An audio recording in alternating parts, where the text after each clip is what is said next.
আজকে ঠাকুরবাড়ির রান্না থেকে করলাম পটলের ঝাল। আমি পটলের ঝাল রান্নাটা প্রথম করলাম, আগে কোনোদিনও করিনি। তবে আমার জেঠি এই মাছের ঝাল, পটলের ঝাল এই জিনিসগুলো খুব সুন্দর করে। মানে জেঠি প্রত্যেকটা রান্নাই খুব সুন্দর। আমার জেঠির রান্না খেতে খুব ভালো লাগে। আমার যে জেঠি, তো তার মধ্যে এই পটলের ঝাল বা মাছের ঝাল বা বড়ির ঝাল এই জিনিসগুলো ভীষণ ভালো করে। যাই হোক, তো আজকে পটলের ঝালের জন্য যা করেছি, এটা পটলগুলোকে ভালো করে খোসা ছাড়িয়ে নিয়ে হাফ ফালি করে কেটে নিয়ে ভালো করে সর্ষের তেল গরম করে সেখানে ভেজে নিয়ে পটলগুলোকে তুলে রেখেছি। মশলায় নিয়েছিলাম একটু সর্ষে, একটু কাঁচা লঙ্কা আর একটু জিরে দিয়ে ভালো করে একটা মশলা বানিয়ে রেখেছিলাম।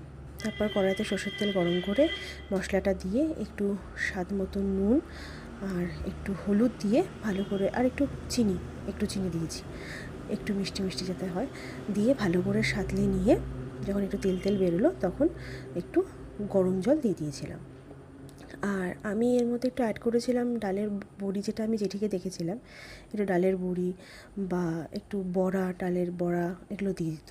তো আমি সেই জন্য একটু ডালের বড়ি তো ছিল না, একটু ছোটো ছোটো করে ছোলার ডালের বড়া বানিয়ে কড়াইতে যখন জলটা ফুটলো তখন পটলগুলো দিয়ে ডালের বড়াগুলো দিয়ে একবারে একটু একটু করে ঢেকে ঢাকছিলাম। কিছুক্ষণ পর পর একটু ঢাকনাটা খুলে একটু নাড়িয়ে চাড়িয়ে নিয়ে শুকিয়ে নিলাম ঝোলটাকে। যখন ঝোলটা পুরো শুকিয়ে গেল, পুরো গামাখা গামাখা হলো, তখন কিছুটা ঘি আর একটু গরম মশলা দিয়ে নামিয়ে নিয়েছিলাম। তবে আমি ঝোল রাখিনি। ঝোল জিনিসটা ঠিক অতটা আমি পছন্দ করি না। আমি একটু মাখা মাখা শুকনো শুকনো জিনিসগুলোই বেশ ভালো লাগে। আমি যে কোনো রান্নাই করি না কেন, আমি ঝোলটা খুব কমই রাখার চেষ্টা করি। যাই হোক, খেতে ভালো হয়েছিল। আপনারা একবার করে দেখবেন। আশা করি সবাই জানেন আমি নিজেই প্রথম করলাম, আমি নিজে কোনোদিনও করিনি। তা আমার এটা প্রথমবারের ছিল, প্রথমবার হিসেবে ভালো হয়েছিল। বাড়ির সবাই খেয়ে ভালো বলেছে।